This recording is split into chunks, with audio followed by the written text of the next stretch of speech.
بسم الله الرحمن الرحيم. لا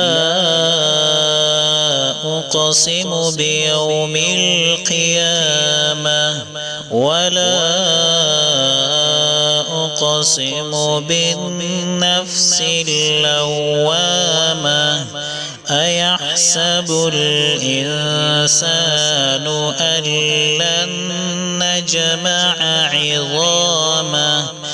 بلى قادرين على أن نسوي بنانه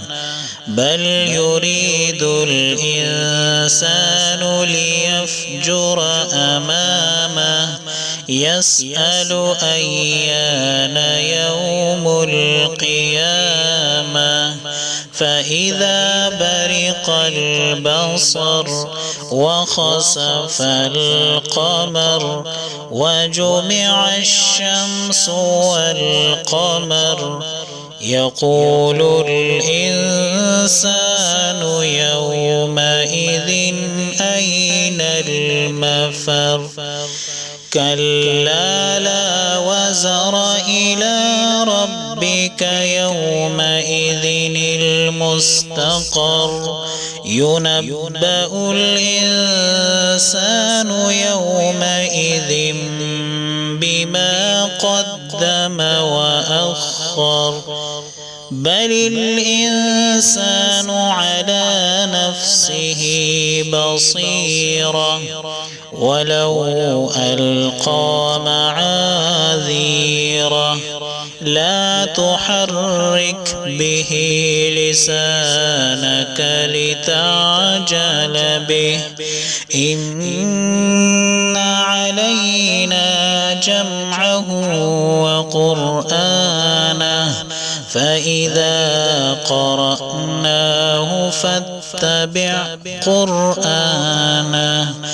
ثم إن علينا بيانه كلا بل تحبون العاجلة وتذرون الآخرة وجوه يومئذ ناظرة إلى ربها ناظرة ووجوه يومئذ باسرة تظن أن يفعل بها فاقرة كلا إذا بلغت التراقي وقيل من راق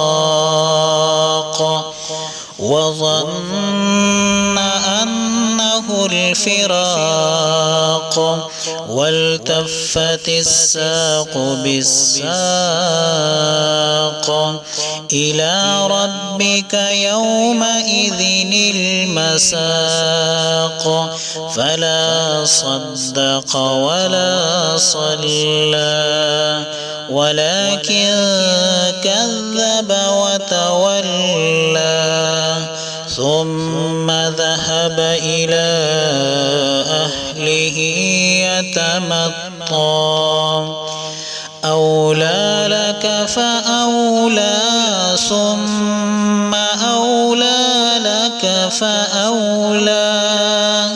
أيحسب الإنسان أن يترك صدى ألم يكن نطفة من مني يمنى ثم كان علقة فخلق فسوى فجعل منه الزوجين الذكر والأنثى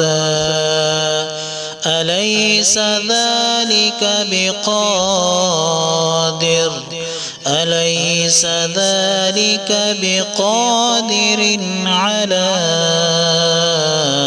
أن يحيي